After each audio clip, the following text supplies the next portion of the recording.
कैसे हो साथियों। 23 अप्रैल 1986 सोवियत यूनियन का एक शांत शहर, नाम था चेरनोबिल।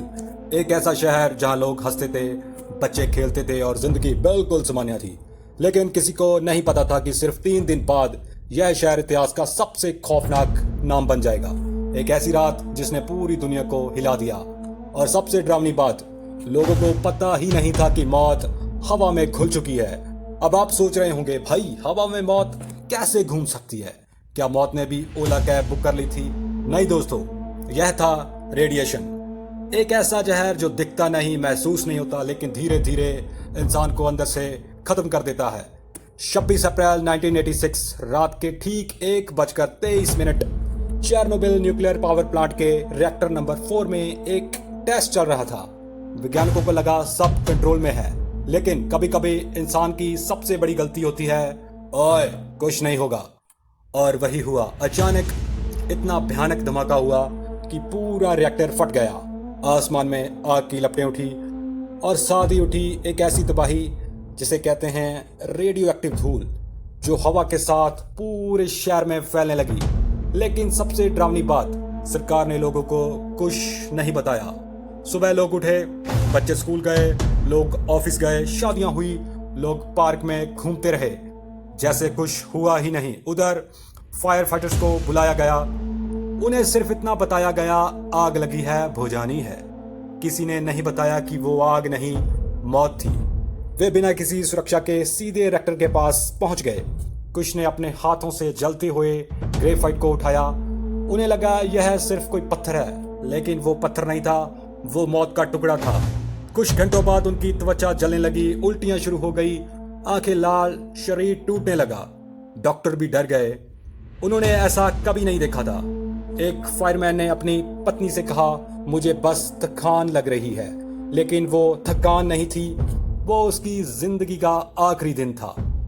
अब जरा सोचिए, आप अपने घर में बैठे हो, चाय पी रहे हो और बाहर मौत घूम रही हो और आपको पता भी नहीं। यही हुआ था प्रीप्यांत शहर में। चेरनोबिल के पास बसा एक खूबसूरत शहर। लगभग 50,000 लोग वहां रहते थे। अगले दिन बच्चे बाहर खेल रहे थे, कुछ लोग छत पर खड़े होकर रिएक्टर की आग देख रहे थे। उन्हें लगा, वाह कितना सुंदर नीला प्रकाश है। उन्हें क्या पता था वो सुंदर नहीं, शैतान की मुस्कान थी। 36 घंटे बाद सरकार ने कहा, बस थोड़ी देर के लिए शहर खाली करना है। लोगों से कहा गया 3 दिन में वापस आ जाओगे। लोग अपने कपड़े छोड़ गए, खिलौने छोड़ गए, कुत्ते बिल्लियां छोड़ गए, क्योंकि उन्हें लगा बस 3 दिन की बात है। लेकिन वे कभी वापस नहीं लौटे। आज भी प्रीप्यांत एक भूतिया शहर है। खाली स्कूल, जंग लगे झूले, टूटी खिड़कियां और हर जगह सन्नाटा। ऐसा लगता है जैसे समय वहीं रुक गया। अब जरा सरकार की बात करें। पहले तो उन्होंने दुनिया में झूठ बोला, कहा सब कंट्रोल में है। लेकिन जब स्वीडन के वैज्ञानिकों ने हवा में रेडिएशन पकड़ा, तब पूरी दुनिया को पता चला कि सोवियत यूनियन में कुछ बहुत बड़ा हुआ है। मतलब अगर पड़ोसी ना बताते तो शायद आज भी सरकार बोलती, सब बढ़िया है, टेंशन मत लो। लेकिन तब तक बहुत देर हो चुकी थी। हजारों लोग रेडिएशन की चपेट में आ चुके थे। कई लोग तुरंत मर गए, कई धीरे धीरे। कैंसर, बीमारियां, टूटी जिंदगियां और सबसे दर्दनाक उन बच्चों की कहानी जो उस जहर के असर के साथ पैदा हुए। यह सिर्फ एक हादसा नहीं था, यह इंसानी घमंड की कीमत थी। जब इंसान सोचता है हम सब कंट्रोल कर सकते हैं, तब प्रकृति एक ही झटके में सच्चाई दिखा देती है। आज चेरनोबिल एक चेतावनी है, एक सबक है कि तकनीक बहुत ताकतवर है, लेकिन अगर जिम्मेदारी ना हो तो वही ताकत पूरी सभ्यता को खामोश कर सकती है।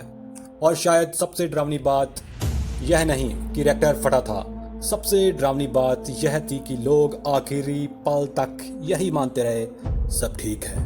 क्योंकि कभी कभी सबसे खतरनाक चीज धमाका नहीं होती, खामोशी होती है।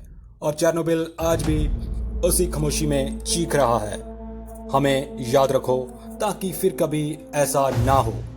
अगर आपको यह कहानी सिर्फ एक कहानी नहीं बल्कि एक चेतावनी लगी, तो इस वीडियो को लाइक करें, चैनल को सब्सक्राइब करें। क्योंकि ऐसी सच्ची, रहस्यमयी और रोंगटे खड़ी कर देने वाली कहानियां हम आपके लिए लाते रहें। मिलते हैं अगली कहानी में, जहां सच कल्पना से भी ज्यादा डरावना होगा। धन्यवाद दोस्तों।